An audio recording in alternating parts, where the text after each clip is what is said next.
You were not chosen randomly. That is the first thing you need to understand, and it is also the most unsettling, because it means that what happened to you was not bad luck, not a coincidence, not two damaged people colliding in the dark. It was a selection. Deliberate, methodical, and executed with a precision that most people never fully grasp.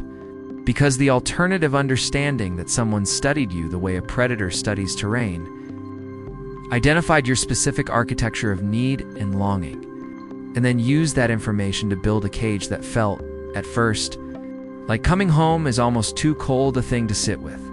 But sitting with it is exactly what this is going to ask of you.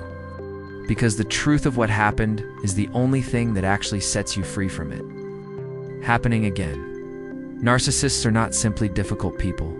They are not just insecure or emotionally unavailable, commitment phobic in the ways those terms get deployed in everyday relationship discourse. What distinguishes the narcissistic personality? Structure, the one that the clinical literature consistently describes, and that the experiences of millions of survivors consistently confirm, is the combination of an acute, almost predatory ability to read other people and a fundamental incapacity for genuine connection that creates a permanent, insatiable hunger for what clinicians call narcissistic supply, the admiration, the validation, the emotional investment of another person, extracted and consumed the way a body consumes fuel. The hunger never resolves. The supply only satisfies temporarily. And so the hunt never really ends. It just cycles. From target to target, relationship to relationship. With a pattern so consistent that once you have seen it, you cannot unsee it in your own story. The hunting begins before you know you are being watched. Narcissists often have acute observational skills, which they use as a survival tactic to capture targets and manage their interactions with others. They are exceptionally skilled readers of the social room, of who is slightly more eager to be liked than their composure suggests, of who laughs just a beat too quickly at someone else's joke, of who carries a particular quality of longing underneath a surface presentation of competence and self-possession. They are not looking for weakness in the obvious sense. The most persistent myth about narcissistic targeting is that it is primarily directed at people who appear weak or damaged. The research consistently disrupts this. While some might assume narcissists always target weak people, evidence shows they may also be attracted to those who are confident, successful, attractive, and strong-willed. Even qualities of strength, empathy, ambition, and resilience, when not coupled with a strong understanding of narcissistic manipulation tactics, can become areas of vulnerability. This is the first portrait, and it needs to land with precision. The person the narcissist selects is often, by any external measure, an impressive person. Warm, accomplished, emotionally generous. The kind of person whose empathy is genuine enough that they extend the benefit of the doubt almost reflexively, whose loyalty runs deep enough that they will work to understand rather than simply judge, whose love, when they give it, is the kind that does not keep a ledger.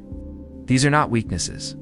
In any healthy relationship, they are exactly the qualities that make deep connection possible. But in the specific dynamic of narcissistic targeting, integrity becomes a form of ammunition, a weapon used against the victim to annihilate their sense of self, as well as their trust in the world. The very things that make you capable of loving well are precisely the things that make you targetable. And that realization, when it arrives, tends to land somewhere between grief and fury. Now the trap is set. The next phase is where the mechanics become both more visible in retrospect and more neurologically powerful than most people realize in the moment. The idealization phase is a calculated strategy, not genuine love. Narcissists use love bombing, excessive flattery, gifts, and attention to create rapid emotional dependency before their true behavior emerges. Love bombing is a word that has migrated into common vocabulary in recent years. And in migrating, it has lost some of its clinical precision. It does not mean simply that someone was enthusiastic about you early in a relationship. It means something far more targeted, the overwhelming of your psychological defenses, through a concentrated, expertly calibrated flood of exactly what you most needed to hear. delivered at exactly the pace most likely to produce attachment before your discernment has had time to form. In the beginning, the narcissist plays the role of a perfect partner. They flatter, charm, and shower the target with affection and attention. They talk about a future together, claim to have the same values, and say all the right things. But this isn't love, it's strategy. The strategy involves mirroring the narcissist reflects back to you a version of yourself that is seen, understood, and deeply admired, because during the data collection phase, they have been cataloging your interests, your values, your past wounds, your greatest longings. During the love bombing phase, narcissists ask probing questions to test boundaries and to uncover the person's fears, regrets, past struggles, and sensitive information. The conversation that felt like extraordinary intimacy, that felt like being known in a way you had never quite been known, was also a reconnaissance operation. Every vulnerability you shared in the warmth of what felt like safety was filed away. Not to be protected, to be used, and here's the cliffhanger that lives inside this phase. The thing that explains why intelligent, self-aware people do not see it coming: the narcissist is not falling in love with you. They are falling in love with the perfect reflection of themselves they see in your adoring eyes. The connection you felt was real on your side. The neurochemistry was real. The dopamine, the oxytocin, the genuine attachment that formed in your nervous system in response to what appeared to be an unprecedented level of being chosen. The trap is neurological before it is emotional.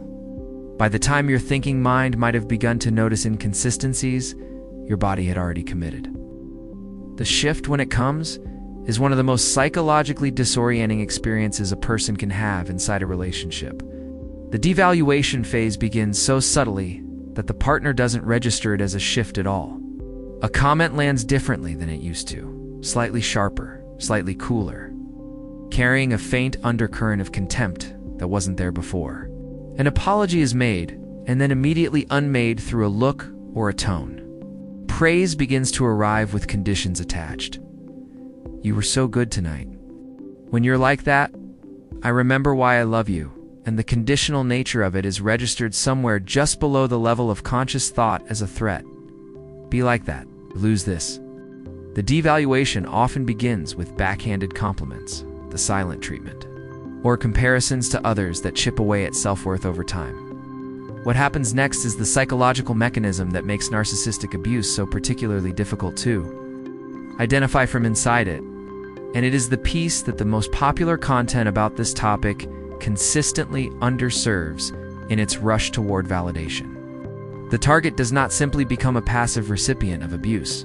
They become, instead, a person who begins to reorganize their entire behavior around the project of recovering what they had in the beginning. The version of this person who saw them so clearly, who loved them so completely, who made them feel, for the first time or in a way they had never felt before, like they were enough exactly as they were. Once the narcissist senses the target's loyalty, their affection fades. The compliments turn to criticism, and the warmth turns to distance. The target, desperate to regain the initial connection, tries harder to please them, unknowingly stepping deeper into the trap. This is the architecture of the trap in its full form, and it deserves to be named as exactly that architecture, not accident. The intermittent reinforcement that follows idealization does not weaken the attachment. It intensifies it through the precise neurological mechanism that makes unpredictable reward systems more compulsive than consistent ones. The early relationship, the love bombing phase, established a neurological baseline of what this connection felt like at its peak. Everything that follows is measured against that baseline, and the target's brain, wired for attachment and loss aversion, will work extraordinarily hard to return to a state it experiences the most important thing it had ever felt. The extreme highs and lows of the cycle create a powerful psychological bond.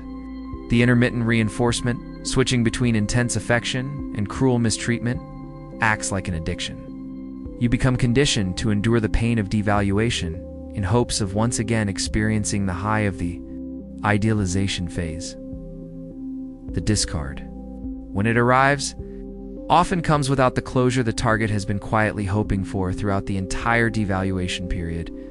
The discard phase serves to maintain control, not end the relationship. Narcissists may abruptly withdraw affection or end things without closure to leave the target confused, anxious, and more susceptible to future manipulation. The confusion is the point. A clean ending, an honest accounting of what happened and why, would allow the target to grieve and begin moving forward. The absence of that accounting keeps them in a psychological holding pattern. Reviewing the relationship for the explanation that will never come from the outside, because the narcissist was never operating from the relational framework that would make such an explanation possible. They were running a different program, and the target, still operating from their own framework of genuine connection and mutual accountability, applies that framework to a dynamic for which it was never designed, and finds only bewilderment. Then comes the hoover, and if there is a single mechanism that most content fails to prepare survivors for adequately, narcissists can hoover targets back into the relationship until they no longer consider them a viable source of supply. Throughout this parasitic relationship, the narcissist uses strategic, manipulative, and psychologically violent tactics to keep their victims trauma-bonded and compliant. The return arrives precisely when the target has begun, slowly and painfully, to find their footing. A message that sounds like the version of this person they fell in love with. An apology that uses the exact language the target would have needed to hear 6 months ago. A gesture that proves the narcissist was paying attention because they were. They always were, to the specific information most likely to produce the response they need. The hoover is not a reconciliation. It is a reacquisition. And the target who does not understand the architecture of what they are inside will experience it as exactly the return they had been secretly hoping for. Here is the rehook. The thing that changes everything about how you hold this information going forward. Because this is where the narrative that most content tells about narcissistic abuse gets its most significant thing wrong. You were not chosen because you were broken. You were not chosen because you were naive or desperate or insufficiently discerning. You were chosen because you were someone worth consuming, because your empathy was real. Your love was real. Your capacity for loyalty and depth and genuine connection was real. The narcissist could not generate those things from the inside, so they learned to extract them from the outside. And they extracted them from you because you had them in abundance. Anyone who is admired, accomplished, and with a strong moral compass internally is very tempting to a narcissist.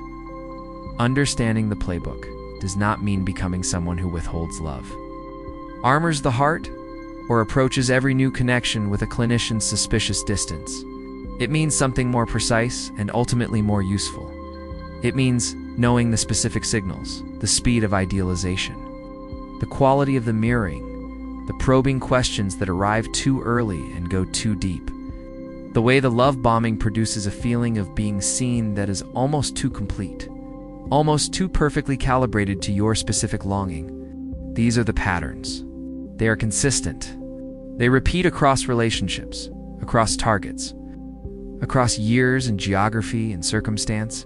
Because they are not spontaneous, they are the expression of a fixed psychological structure executing its fixed program. Not power as forcefulness or armor, but power as self-possession, the quiet, unshakable knowing of your own worth that no longer needs to be confirmed by someone else's behavior. From this place, the dynamics that once made narcissistic relationships possible simply cannot take hold in the same way. You were chosen. Now choose differently, starting with choosing yourself first. With the same ferocity, they chose you. And if you recognized more than one phase of this cycle in a relationship, you're still inside. The next video will show you exactly how to get out without losing yourself in the leaving.